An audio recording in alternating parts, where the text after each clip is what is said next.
প্রীতি প্রীতি TikTok করে। হ্যাঁ, ওরে টাকা পাঠাইছে বিকাশে, আর ও বড়দের মতো ওই ফার্স্ট ভিডিও আপলোড দিচ্ছে ওই জায়গায়, জন্যই ওর বাসাটা ভাঙচুর হয়েছে। আমি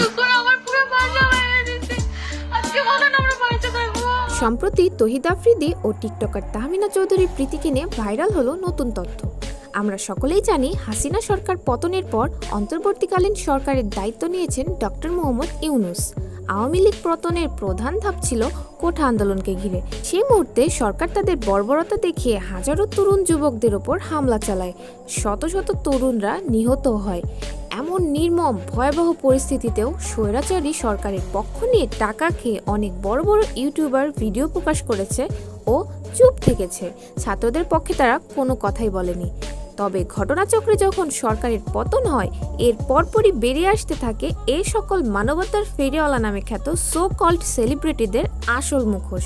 তবে এই ফেক প্রচারণার কর্ণধার হিসেবে নাম উঠে আসে আফ্রিদি ও এসএসের, যাদের চাপের কারণে আরএস ফাহিম, রাফসান, তাসরিফ সহ অনেকেই আন্দোলনে যোগদান করতে ভয় পান।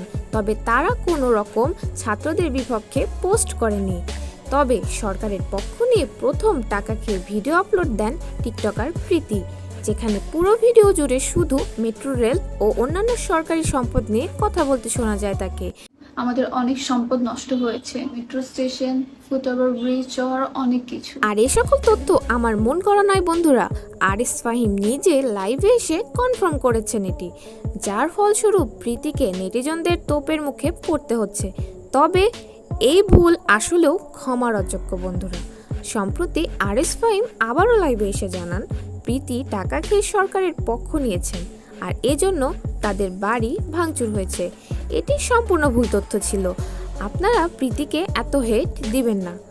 তো বন্ধুরা, এমন ছাত্রবিরোধী কার্যকলাপ ও বর্তমান পরিস্থিতি নিয়ে আপনাদের কি মতামত অবশ্যই কমেন্ট করে জানান। আজকে এই পর্যন্তই, দেখা হবে পরের ভিডিওতে। আল্লাহ হাফিজ।